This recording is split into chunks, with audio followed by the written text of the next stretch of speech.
Good evening, I'm Adrian Arsenault. And I'm Andrew Chang. Tonight, on the eve of a vote of confidence, a clash of leadership. The opposition parties have a choice. Canadians have a trust problem with this Prime Minister. What's at issue and what's at stake? I never been this scared in my life. Airline workers demand more help. They are truly devastated by the decision. An Ottawa police officer is not guilty in the death of Abdirahman Abdi. Plus, the politics of masks. That mistaken messaging can sow the seeds of confusion for many people. What's behind the decision not to wear one? This is The National. So, who wants to have a federal election right now? You know, in the middle of a pandemic. Well, party leaders say they don't want one. But that is what MPs will be voting on tomorrow amidst a bizarre standoff over a Conservative motion. The party wants a committee formed, what it calls an anti-corruption committee, to scrutinize government spending and lobbying. But the Liberals upped the ante by making it a matter of confidence in their minority government. So here's David Cochrane with Act 1 of a parliamentary drama that could end up sending all of us to the polls. We want Parliament to work. For a Prime Minister who says he doesn't want an election, Justin Trudeau sounds a lot like a politician willing to have one. And now the opposition parties have a choice. Do they want to make Parliament work and work for Canadians, or do they want to vote non-confidence and trigger election? The choice, Mr. Speaker, is theirs. Mr. Speaker, Canadians have a trust problem with this Prime Minister. The issue is the Conservative demand for a special committee to resurrect the WE investigation and dig into other controversies involving Liberal insiders. Who and what are the Prime Minister covering up with these latest threats of an election? The Liberals want a committee to examine all pandemic spending, not just the controversies, and are making the disagreement a confidence vote. This Prime Minister has stated his willingness to plunge the nation into a pandemic election all over the procedural wrangling of a committee. Seriously. Apparently so. An election when travel restrictions would block leaders from campaigning in the Atlantic and the North, when the battleground ridings in Quebec and Ontario are COVID hotspots. The Bloc Québécois is backing the Conservatives, even if Trudeau's election threat is real. We do not fear such an opportunity because we are absolutely ready to go if need be. The NDP is trying to broker a compromise while condemning Trudeau's stance. That is outrageous and it is absurd. Let me be very clear. The only way there is an election right now is because the Prime Minister chooses to have one. Everyone insists they don't want an election and will keep talking, but right now this is headed to a confidence vote on Wednesday, 1 year to the day since the last election. David Cochrane, CBC News, Ottawa.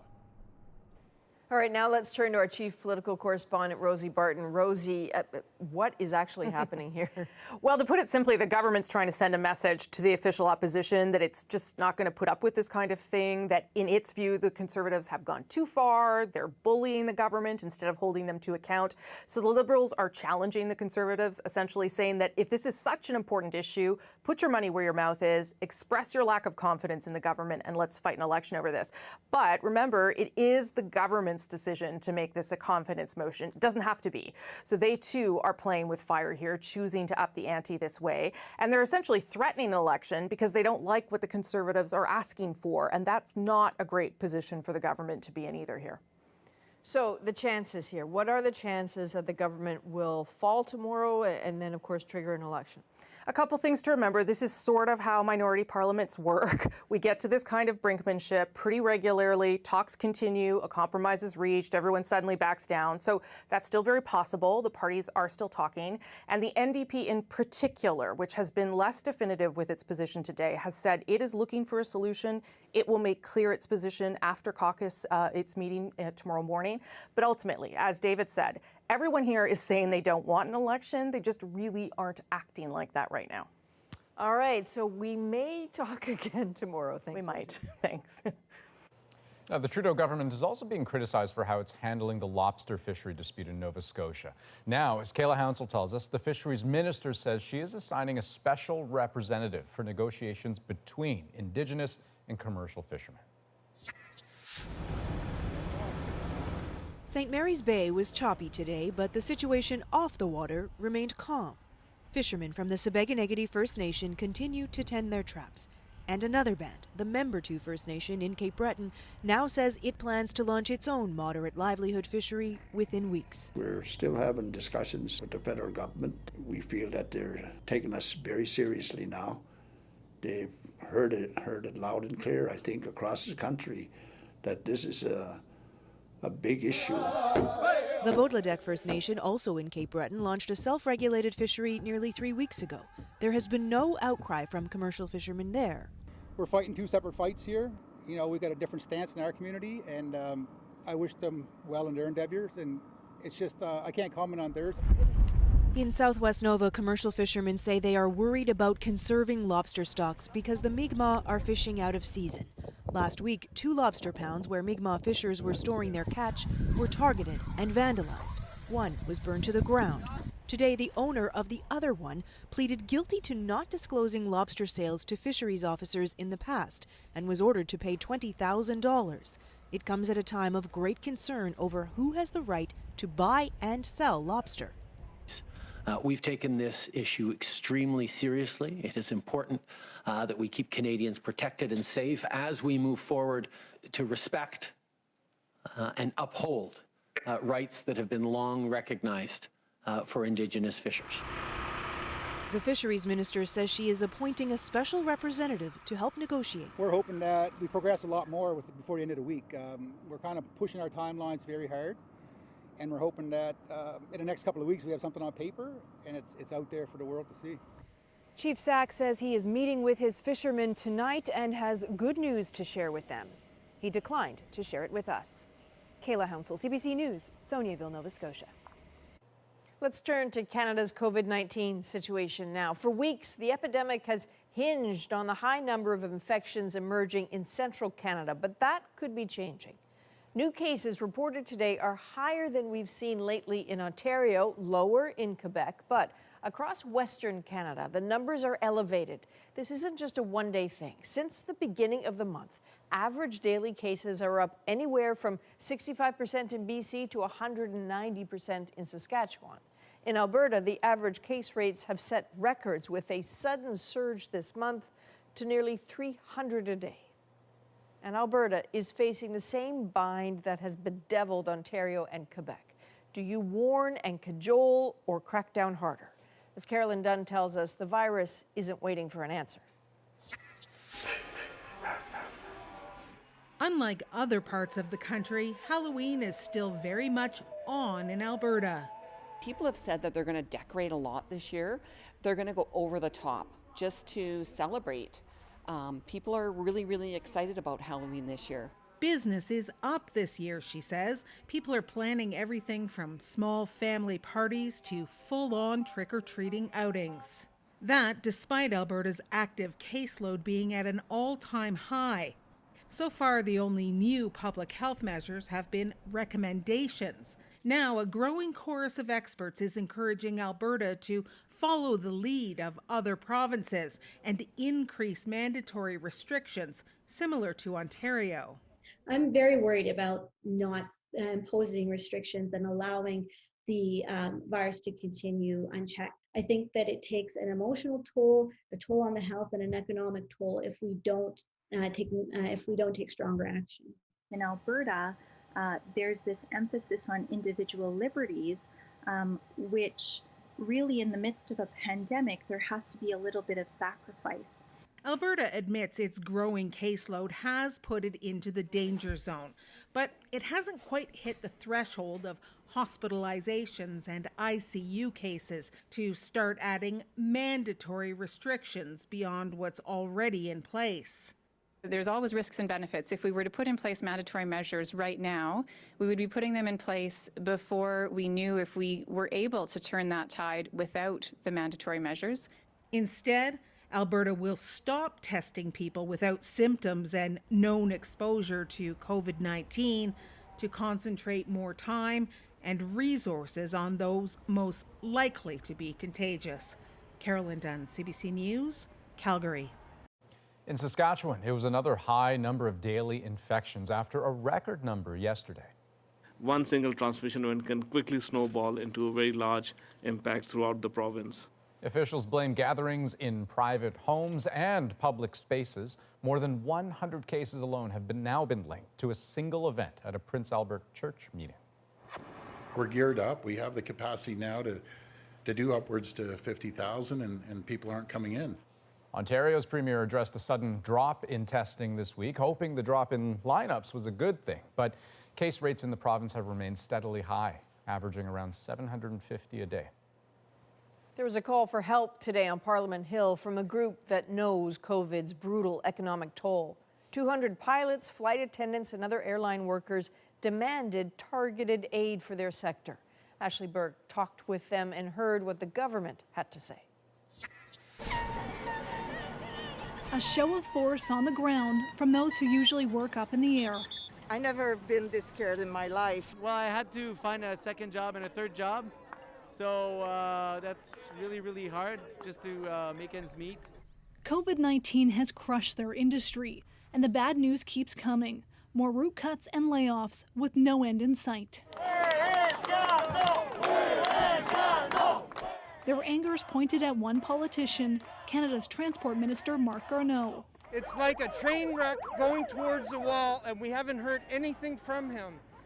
We want to know what the plan is. What are you doing? Where are you?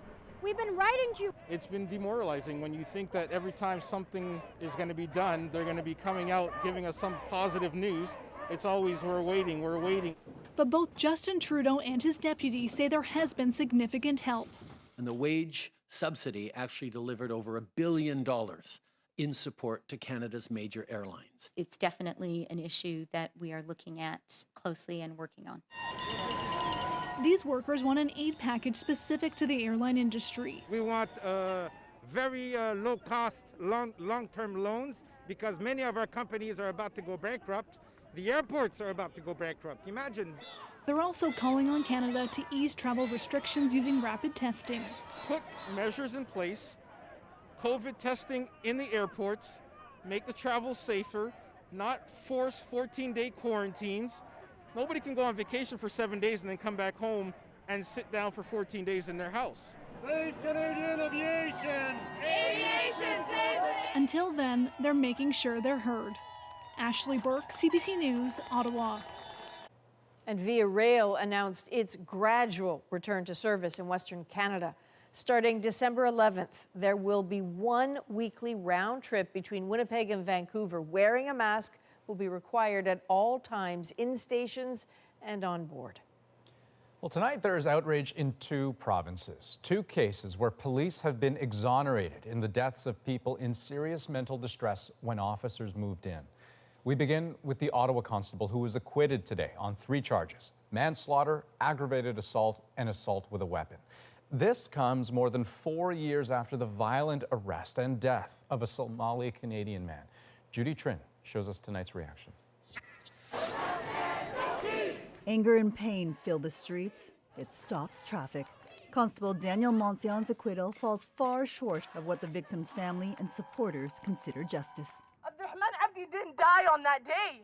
He died every single moment that every single Black person, an Indigenous person, has died, and there was no accountability. This was the scene on the day Abdurrahman Abdi died. The anguished cries of a mother as she's kept from helping her unconscious son. In July 2016, video captured Abdi's deadly ordeal. While trying to arrest him, 2 officers struck him with batons and kicked him. Constable Monsion punched him in the face while wearing knuckle-plated reinforced gloves. In his ruling, the judge said the Crown failed to prove beyond a reasonable doubt that Monsion's punches killed Abdi.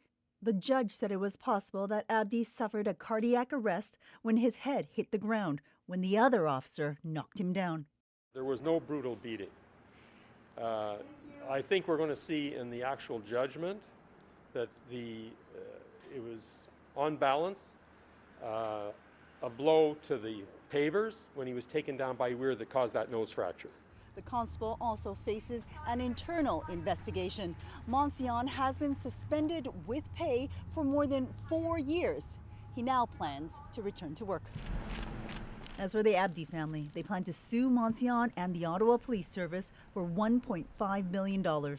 They are truly devastated by the decision, and I have assured them that this is far from the end of our fight on behalf of the family. From the courthouse, Abdi supporters marched to the Prime Minister's office. First, they tried protests. Now, they kneel in prayer. Judy Trin, CBC News, Ottawa. The other case we're highlighting tonight is in British Columbia. Police shot and killed Barry Shantz earlier this year. Today, a review found their actions justified. Tina Lovegreen explains why. Help yourself. Thank you. Thank you very much. Marilyn Farquhar traveled to BC from a small town in Ontario to meet and offer food to homeless people here in Abbotsford. I'm handing these out in memory of Barry Shantz. Her brother, Barry Shantz, was a well-known and outspoken advocate for homeless people. We have many very legitimate homeless people, nowhere to go. And in these parts, You know Barry? Yes, I knew Barry. everyone remembers him. Incredibly passionate. So passionate that I saw him burst into tears like a little child one day, just talking about the whole homeless situation. I mean, this is an emotional journey I'm on. It has helped me resolve the feelings in my life. My brother was an advocate, and I kind of feel like Barry needs an advocate now. These constant arrests. Shantz was struggling with mental health and PTSD, and last January, while at his partner's home in Lytton, BC, he became suicidal and had a gun. His partner called 911 saying he had never hurt anyone, but was clearly in crisis. After a 6-hour standoff where he repeatedly asked police to shoot him and fired at them once, he was shot and killed. Today, BC's independent police watchdog found no criminal negligence on the part of the officers. They didn't try to push the issue in any way, and they used trained crisis negotiators who are trained to deal with these very issues. But they couldn't find a mental health professional in time to be there, something his sister says could have prevented his death. They had helicopters there bringing in officers and resources for that, but they didn't bring in a health professional. And that's a major component that they've overlooked. Do you remember Barry at all? Yes, you do. She's filed a complaint with the RCMP asking them to review their policies to help those in crisis before it costs them their life. Tina Lovegreen, CBC News, Abbotsford, BC. Well, tensions are high in the UK as COVID cases climb and another region is forced into lockdown. Why does this government hate Greater Manchester?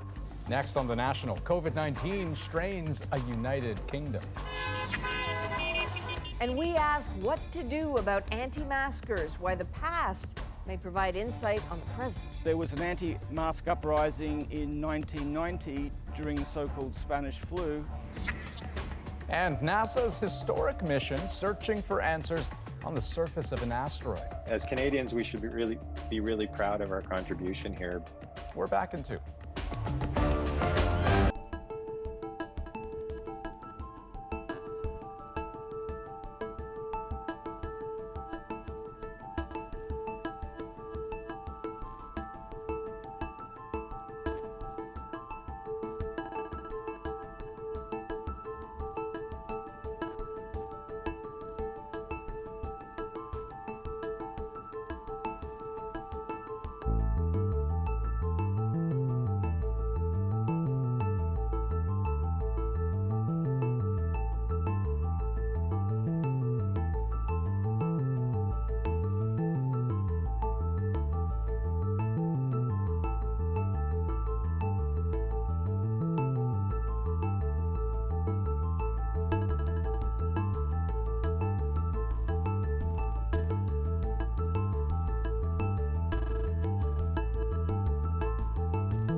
Welcome back.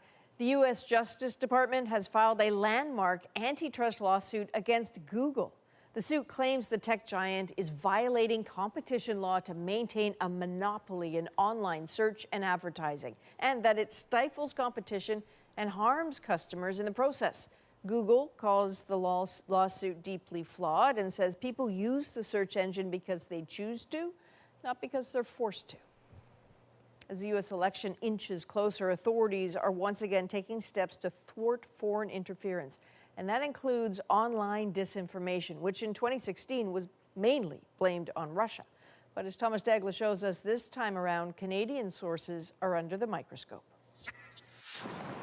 Old Montreal isn't where you might expect to encounter a hub of foreign disinformation. And yet, a post office box in this convenience store is listed as the mailing address for a platform that's come under international scrutiny. It's called Global Research, a website offering audiences a wide range of conspiracy theories, often in line with what experts consider Russian government narratives, most recently spreading confusion about COVID-19. Depicting COVID-19 as a dangerous virus. That's the basis of the fear campaign. That's Michelle Chosadovsky, the website's listed editor. Well, for more on this and a frequent guest on Russian state TV and a professor emeritus of economics at the University of Ottawa. Because there's a university professor behind it, it makes those narratives all the more believable and all the more dangerous. And the Russian government... Disinformation watchers like Marcus Kolga have had Chosadovsky in their sights for years. And the U.S. State Department recently singled out Global Research as a Kremlin-aligned proxy site, potentially reaching more than 350,000 readers per article. People who are probably consuming this content are people who already believe in conspiracy theories, who already hold some of these kind of weird Russia-aligned views. That being said, I think, this is still dangerous. Very active efforts by the Russians to... The FBI director warned of such sites as tools of malign foreign influence on behalf of Russia during this election cycle. Some posts on Global Research were even traced back to Russia's military spy agency. They were so successful in 2016. I'm sure they'll try the same thing again in 2020. And this website is part of that effort. The retired professor wouldn't answer questions about any links to Russia, but he denied running a Kremlin-aligned disinformation site. His lawyer told us not to embark on what he called a witch hunt. Thomas Dagla, CBC News, Toronto. Well, overseas in Nigeria, protests against police brutality turned violent, with reports of several people killed. Thousands have demonstrated for nearly 2 weeks in Africa's most populous country against a police unit that rights groups had for years accused of torture and murder. Officials have deployed anti-riot forces nationwide and imposed a round-the-clock curfew. More than 1,300 prisoners escaped from a jail in the Democratic Republic of Congo after armed men attacked the facility. Local officials blamed the assault on an Islamist militant group operating in the area. ISIS later claimed responsibility. In France, thousands of people marched in memory of a history teacher beheaded outside his school near Paris last week. The teacher had shown students cartoons of the Prophet Muhammad. There are reports tonight that the father of one of the students had contacted the killer, a Chechen teenager, before the attack. The parent is one of 16 people now held in custody. Police shot and killed the suspect on Friday. Well, France, Italy, Spain, and the UK all got hit hard by COVID-19 in Europe. Then they seemed to get a handle on it, but cases are climbing again. And as Margaret Evans tells us, in Northern England, the resistance to tightening local restrictions is strong. Is the United Kingdom coming undone? It felt a bit like it today in a showdown between the British government and Greater Manchester. Circumstances The mayor, Andy Burnham, accusing Westminster of forcing the city's boroughs into a stricter lockdown against their will and without enough help to get people through it. I don't believe we can proceed as a country on this basis through the pandemic by grinding communities down through punishing financial negotiations. Mancunians have been in limbo for days now as the two sides tried to agree on a price tag for lost livelihoods. I can understand where Andy Burnham's coming from because of all the local businesses around here which are suffering at the moment. We sort of knew it was coming, so it was going to be bad news for the business and the struggle, but it's good news to finally get some information, to finally know. But in the end, there was no deal, and it's exacerbated the north-south divide, critics accusing the British Prime Minister of failing in his election promise to level up the north. Tonight, Boris Johnson said the rise of COVID cases in the north left him no alternative, and that there could be no special deals. What we couldn't do, I hope people understand, was do a deal with Greater Manchester that really would have been out of kilter with the agreements we'd already reached with Merseyside and with Lancashire. But this was a bitter fight, and with such different messaging from national, regional and local authorities, getting people to follow the rules, if they can figure them out, might be difficult. Yesterday, Wales went its own way, imposing its own full-on lockdown for the next 2 weeks. Margaret Evans, CBC News, London. Well, the UK has announced plans to carry out human challenge trials for a COVID vaccine. It involves deliberately infecting volunteers with the virus to find out if the vaccine works. The likelihood of discovering something that will be of enormous benefit to humanity is so great that the ethical benefit of doing the study outweighs the appreciable harm that can be caused by the studies. So while these studies don't replace conventional trials, they can help find the most effective vaccines. The aim is to start human trials in January. When we come back, as anti-mask protests flare, how do we handle it? How do we explain it? There's a group which we're calling it's a kind of a COVID disregard syndrome. We look at the anti-mask movement of 1919 and its lessons for right now. And later, just 2 weeks before the U.S. presidential election, the fierce battle for a group of voters who could make all the difference.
Welcome back. We all know there is so much to be infuriated about in this pandemic. The stubborn surges in the COVID numbers and the stubborn surges in the antics of anti-maskers, both so hard to stop, not just here, but around the world.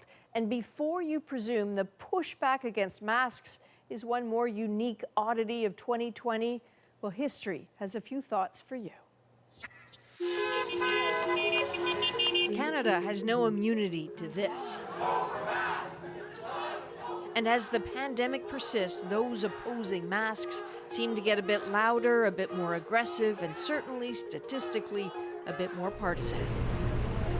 But the picture is still that Canada is a place where faith in public health is high and mask wearing is the norm. It was in the summer, at least for some 83% of Canadians.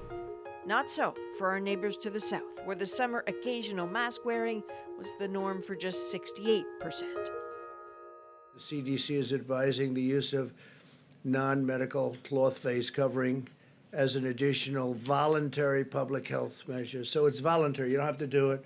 I don't think I'm going to be doing it. Please wear your masks. And when he didn't, they didn't. Listen to the crowd booing at a New Hampshire rally after being told public health rules dictate they put on masks.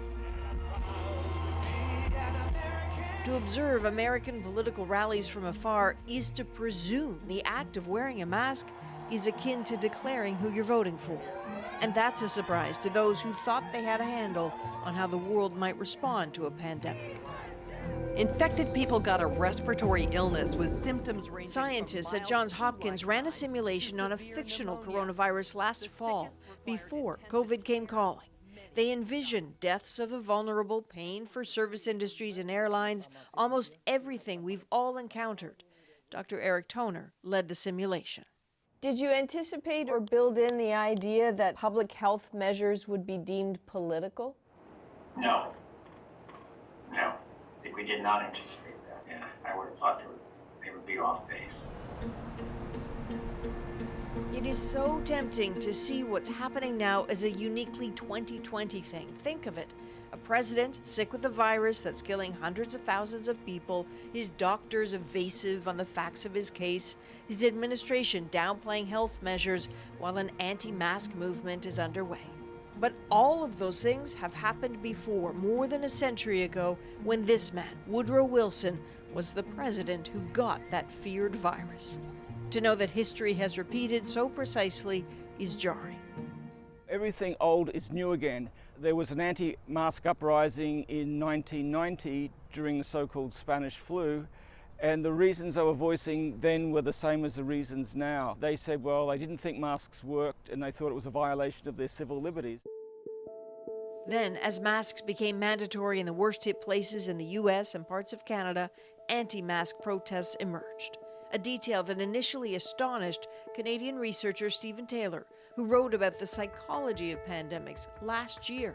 He sees a lot of parallels. We've seen the rise of racism, the anticipatory anxiety, the stockpiling, the anti-vax attitudes, fake news, conspiracy theories, rumors, all of those things have been seen before. So why the need to enforce masks then and now? Why the hesitation to wear them? Taylor thinks the psychological drivers may not have changed much in 100 years. Not just those who think the virus won't affect them, but those who take it further. There's a group which we're calling it's a kind of a COVID disregard syndrome. When someone tries to encroach upon their freedoms, they react in almost a very strong pushback. And the people who have this reactance tend to be anti-maskers, they're anti-vax, and they want to open up the economy. They don't want to engage in social distancing. They also tend to be politically conservative as well. This is consistent with the makeup of anti-masker crowds in places like Quebec. Those rallies often peppered with signs promoting anti-vaccine messaging and conspiracy theories. But it seems there's more to anti-masker protests than that.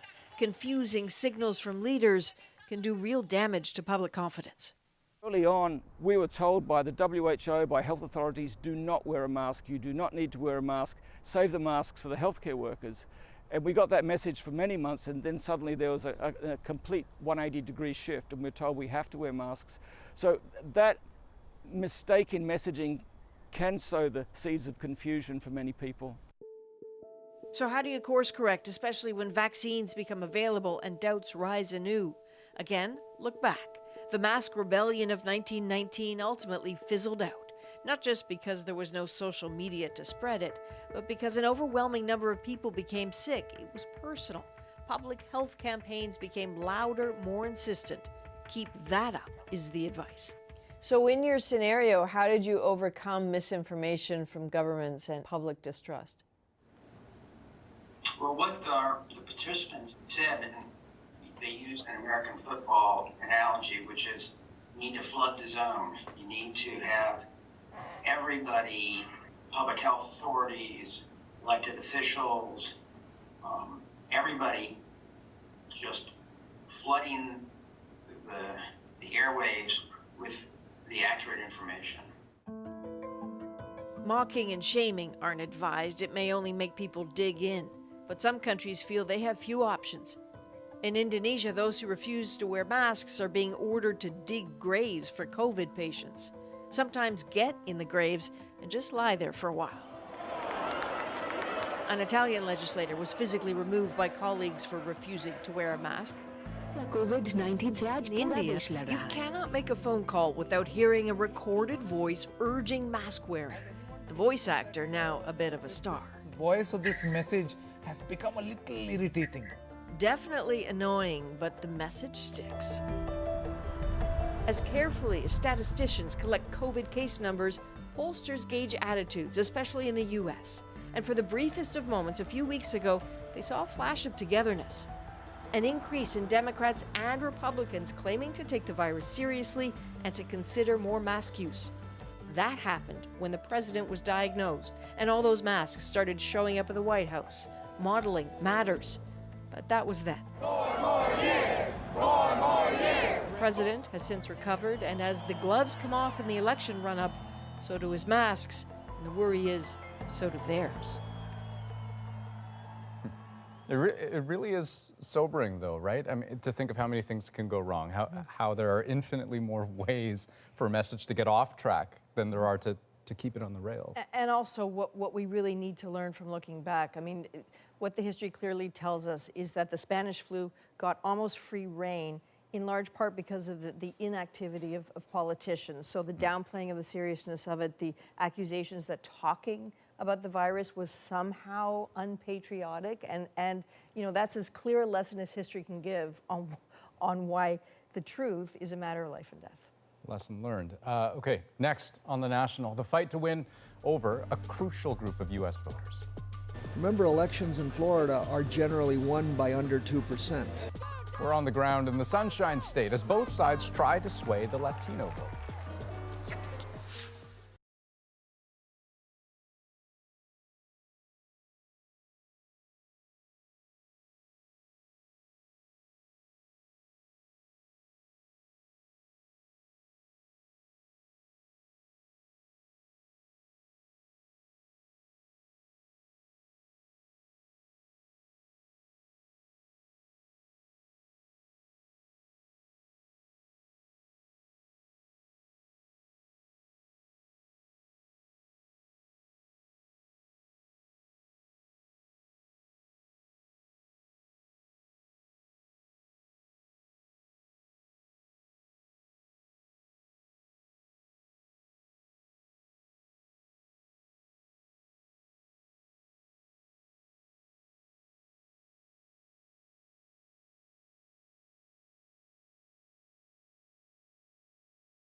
Ta-da! They always find ways to surprise you. Just going to knock your socks off. Joe Biden nos permitiría arreglar los daños que Trump ya ha hecho en este país. I'm Joe Biden, and I approve this message. Joe Biden's campaign released several Spanish-language ads today with somber calls for change. Today's ad from Donald Trump's campaign struck a different tone.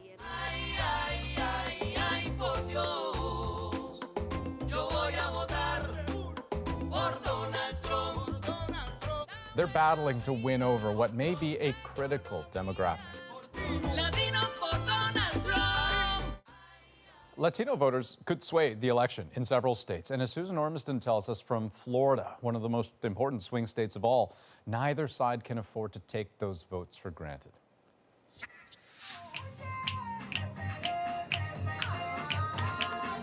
Just moments to live from a tiny Miami studio. Meet YouTube sensation Alex Sotola, priming his daily show. A mix of Latino music, opinion, and politics. Here he mocks Biden, who said recently he was running for the Senate. And then he glorifies Trump at a Florida rally. Look at this image, he's saying. Are you connected with the Trump campaign? Yes. How? They called me for, the news. That's it. Do they tell you what to say? No, nobody. Nobody can say me what I say. Nobody in the world. I'm free person. He claims more Latino votes are shifting towards Trump, convinced that Democrats are next to communists. You think Joe Biden is a communist? I think Joe Biden have relation with the left. Yes. But he says he's not a socialist. He said that. Fidel Castro también dijo. Castro said, I'm not a communist. Then one day, he was a Marxist-Leninist.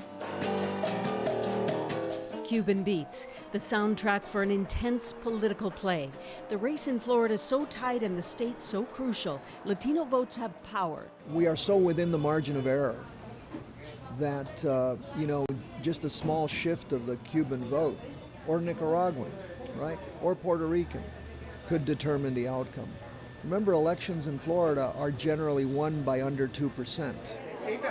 In the bars and cafes of Little Havana, Trump appeals, playing up his role as the bulwark against socialism and communism, a strong man versus a weak old man. He appeals extraordinarily well to this idea that only he can liberate Cuba, Venezuela, and Nicaragua because he is the blonde caudillo. 4 more years of President Donald Trump in the White House.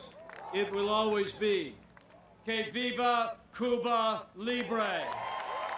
Trump's team has blanketed Florida. Polls show Democrats have majority Latino support, but Republicans are gaining, a worrying sign for Biden and Kamala Harris.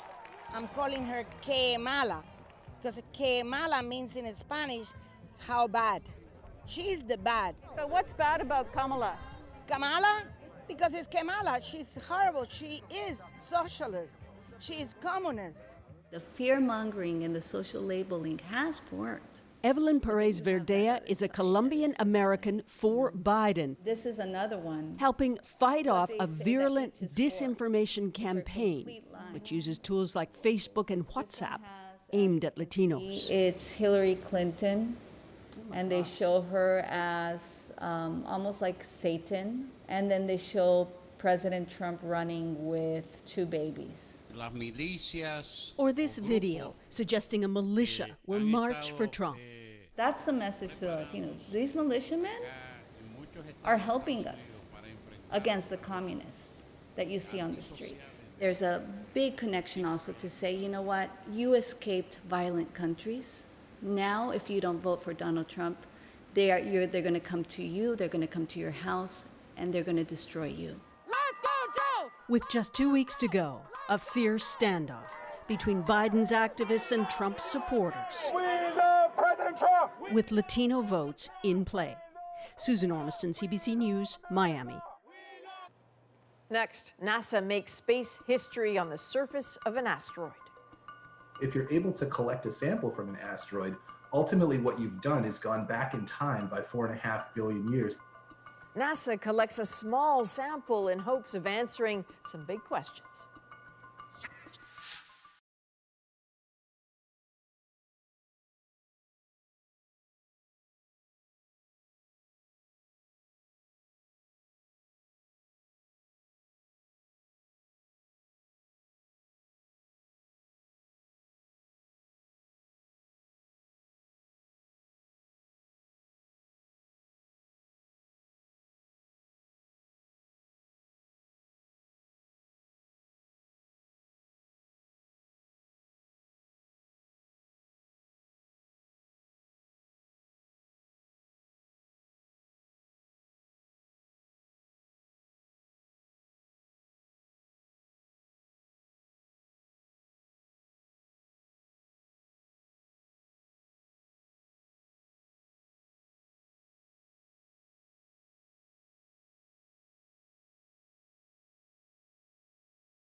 What is the most stupid question you've been asked? Ooh, getting right into this, eh? Are you like Michael J. Fox? No. Are you an alien? Do I have a split personality? Could you snap out of it? Everybody's affected differently. You Can't Ask That, Friday on CBC and CBC Gem.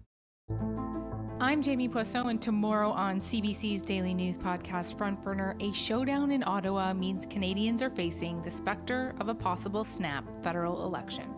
We'll talk about how we got here. Subscribe wherever you get your podcasts. Sergei, it's with great pleasure and honor that I present you this key and command of the International Space Station. Congratulations. Thank you. Well, there you go. That was the change of command ceremony on board the space station today. Russia's Sergei Ryzhikov took over from NASA's Chris Cassidy, who will return home along with 2 Russian cosmonauts. The 3 wrapped up their 6-month mission, which spanned more than 130 million kilometers around the Earth. After a 4-year, 332 million kilometer journey, The visit lasted just seconds, but that was precisely the plan for a NASA spacecraft's trip to an asteroid, and Canadian technology helped make it possible. Aaron Saltzman tells us how and why this happened. There it is, Bennu, a diamond-shaped chunk of rock and dust and who knows what else. Well, soon we could actually have a pretty good idea. We're actually going to collect a sample and bring it back down to Earth for further examination by scientists. 3, 2, 1. If only it were that simple. And liftoff of OSIRIS-REx. NASA's OSIRIS-REx left Earth 4 years ago. Its first trick, traveling more than 330 million kilometers to catch up with an incredibly dark asteroid barely 500 meters in diameter. Then matching Bennu's orbit and rotation as it hurtles around the sun at 100,000 kilometers per hour.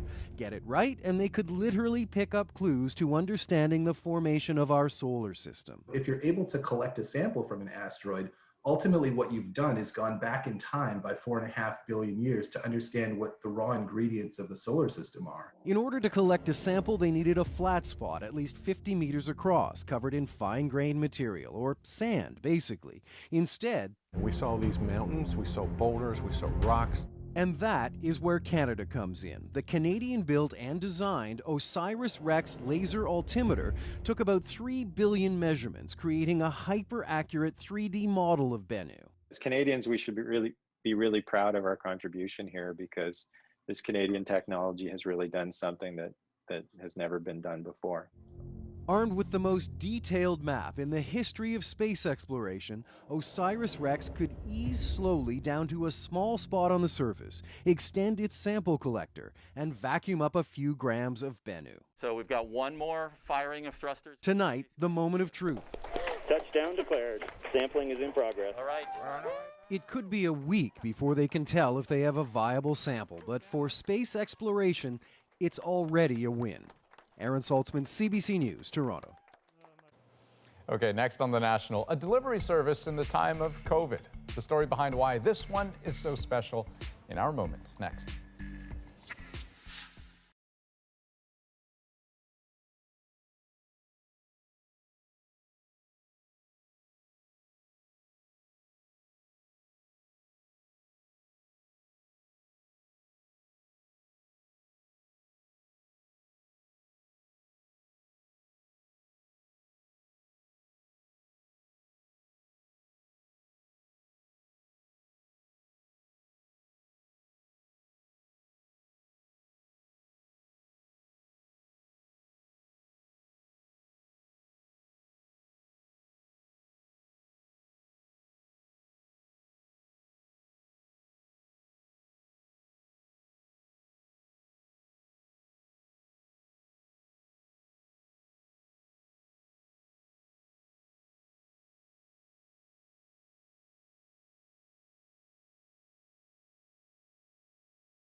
Your time begins now. There can only be one winner. Haven't painted outdoors ever. Inside, I'm like freaking out. There's some real surprises here. Who will be Landscape Artist of the Year, Canada? Friday at 9 on CBC and CBC Gem.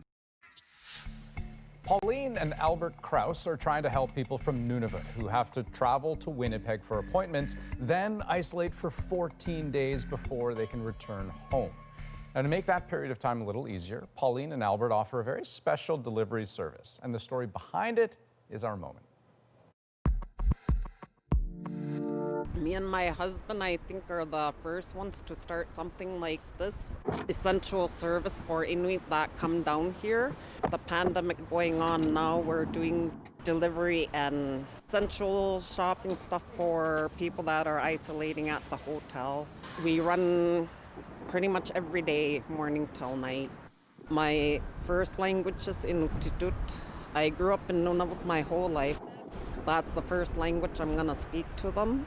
Every time I speak to them, I really feel at home because it is my first language and I really enjoy speaking it to them. We're very passionate of what we do here. I could say it's about the money, but it's really not. It's really about being there for them, just to be safe down here and get back home safe. That's the whole meaning of our business.